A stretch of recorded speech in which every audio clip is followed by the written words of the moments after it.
He's an American businessman, investor, self-help author, and motivational speaker. He's the founder of the Rich Dad Company. He has an estimated net worth of $80 million.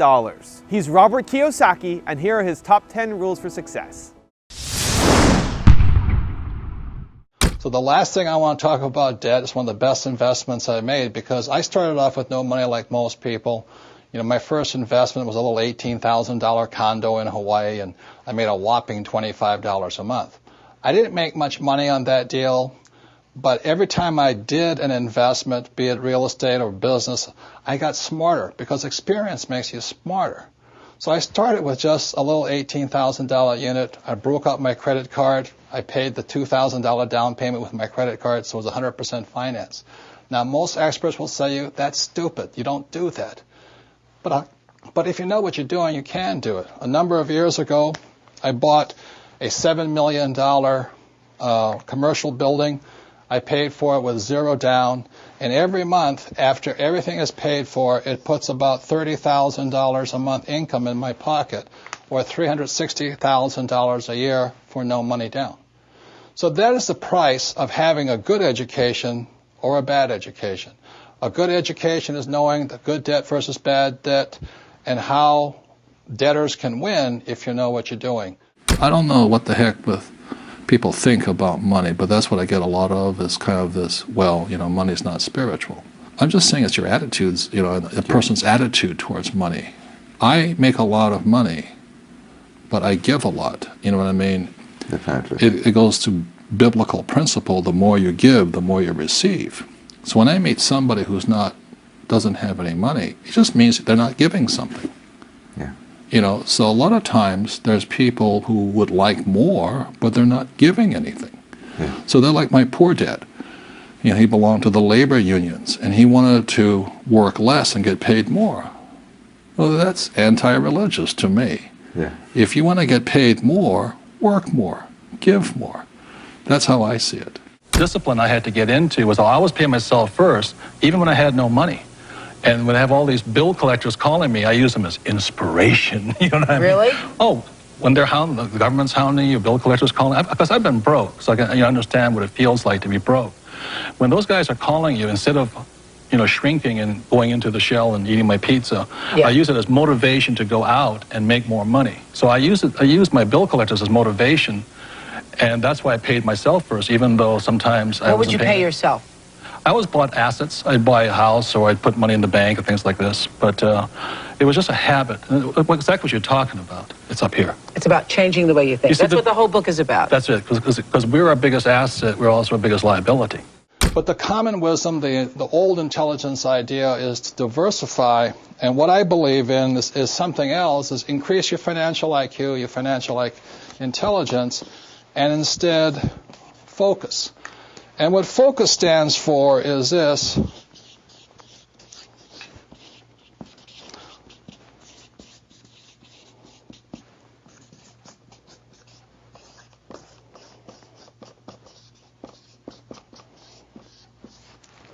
Focus is follow one course till you're successful. And so that's what I did in 1973. I signed up for my first real estate investment course. And I just did it and did it and did it. You know, I bought this one little $18,000 place. And I did it again, and I did it again, and I did it again, until the point where I understood it. And then I went into becoming an entrepreneur. And I did it, and I did it, and did it, and I'm still learning. And I'm still learning about real estate. And the reason, in 1966, I got into oil when I went to work for the Standard Oil Company. So today, I'm still focusing. I invest in oil and oil and oil. And I don't diversify. You know, it doesn't mean I don't lose. Sometimes I'm lose, sometimes I make mistakes and all this. But I just don't buy good as with all the bad. If you're going to be successful as an investor, you know, diversification is good for the average investor. If that's what you want to be, have a good life. But what I'd rather do is be able to know the good ones from the bad ones, the good investments from the bad investments, the good advisors from the bad advisors, and what's good for me and what's not good for you. Because what I do is not necessarily what's going to work for you, and vice versa here. So that's why I really think instead of diversification or diversifying, the new rules of money say follow one course until you're successful. and then keep doing it. Because once you find that way of being successful, you can do it again and again and again. The thing is, you see, when people, economies go up, economies go down, we might go into a depression worldwide. Like I said, France is in very big trouble. Germany's okay. England's in big trouble. China's in trouble. So if we go that, we go to a worldwide depression, and it might take 10 years, to come out of it. But during these times, this is the best time. I have made more money in the last 3 years than ever before in my life. I bought five golf courses last year out of bankruptcy. That's impressive. Yeah. Well, the bank. Courses. Yeah, Donald bought 10. They're giving them away.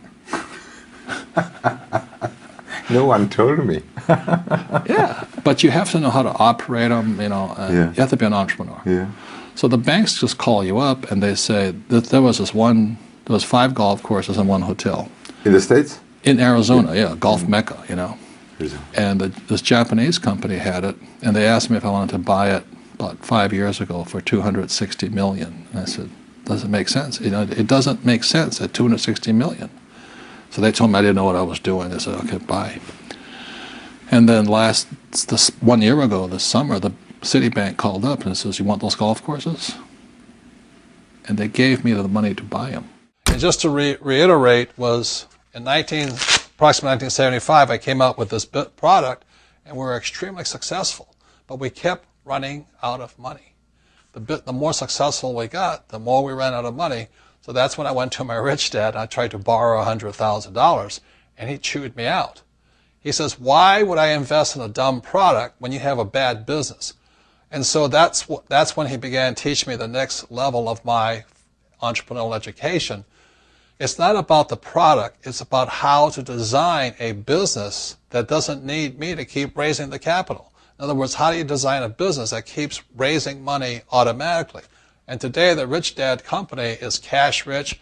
Cash keeps pouring in because the ability to raise money constantly was designed into the business. And once again, this is the diagram. This is the BI triangle. These are the 8 pieces that make up a business. When a business is hurting, oftentimes it's because one of these 8 pieces is missing.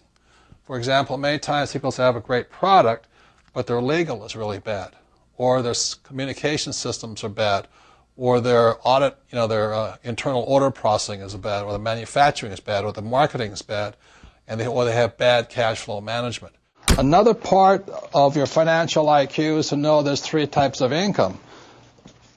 So if you're going to say work hard, most people are working hard for earned income, and that's what these guys are working for. The trouble with earned income in America, your tax rate's approximately 50%. Or as Warren Buffett says, it's a shame that his secretary pays a higher percentage in taxes than he did, although he makes billions of dollars. So when you say to a child, go to school and get a safe, secure job, you tell them to work for earned income, the worst type of income. The second type of income is portfolio income. And today, as I speak, and they're trying to change this, it's about 20%. And portfolio income is generally known as capital gains. So if I buy a stock for $10 and I sell it for $50, the $40 gain is taxed at 20%.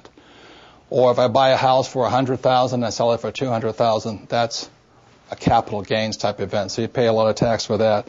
And the third type of income, which is the best type of income, excuse me, I can't spell again, is passive income. And this is income that just comes in on a regular basis. One of the reasons I am wealthy and is able to retire at a young age is because I worked hard for passive income, not earned income. I don't flip real estate generally, not portfolio income. I don't flip stocks. I want passive income. So today, the new rules of money, it's important to understand what are you going to school to become, ES, entrepreneur or investor, and what kind of income you're working hard for, earned, portfolio, or passive. And if you know what you're doing, you can pay 0% taxes legally. And this can be done all over the world. People say, we can't do it in my country. Well, these people can't do it in any country, but in most parts of the world, governments need these people. So they're always giving tax incentives for investors and business owners who are for passive income. So those are some of the new rules of money. You've really got to know what you're working hard at, and what kind of work are you performing, what kind of income are you working hard for.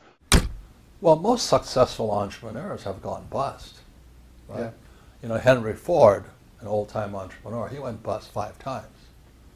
Okay, look at Steve Jobs. Yep. His own board fired him.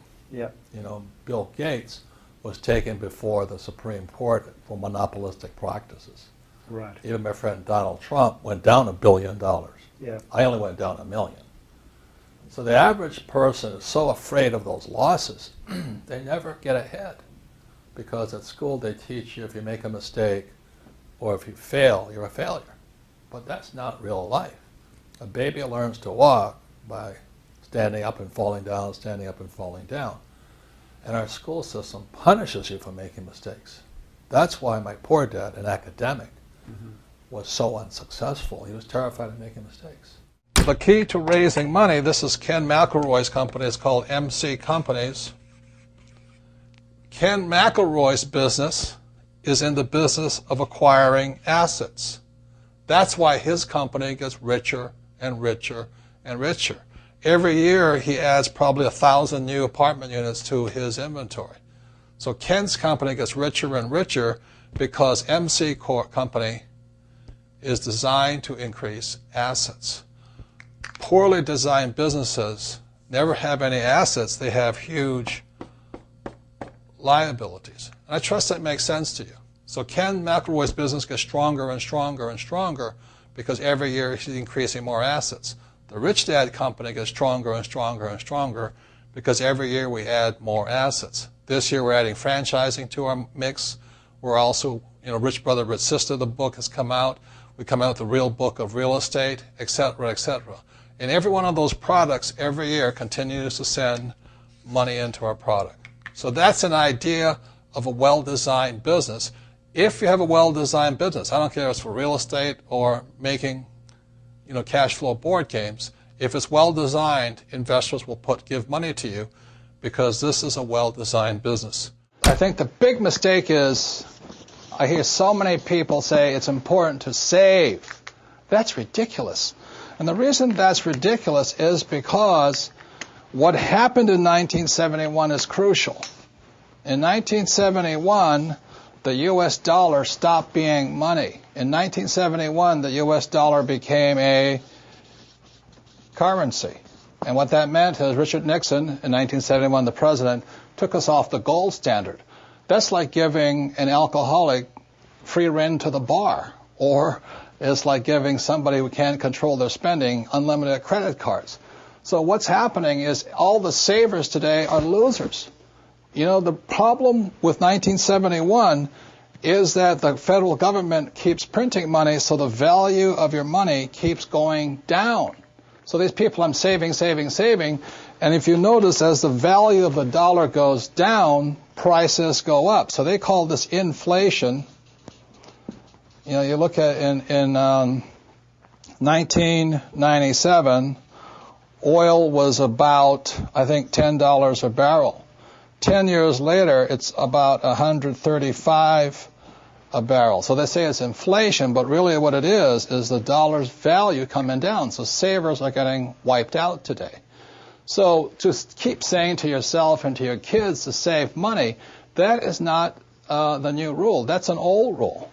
So a very big problem for most people is stop using the word save and use the word hedge. You've got to hedge your money, hedge against losses. Like when I buy a stock, I put a hedge in. I put a stop loss or a put inside of it or a call, whatever I'm doing. I want to stop it. So today, I don't save money. I'm hedging. So in 1997, I started investing in oil, gold, and silver. So as the dollar dropped, oil, gold, and silver went up. So I'm not betting so much on oil, gold, and silver. I'm betting against the U.S. dollar. And that's why this idea that you're going to tell people you need to save money, that's really, really an obsolete idea, because the idea went obsolete in 1971. The U.S. dollar in the last few years has lost almost 80% of its purchasing power.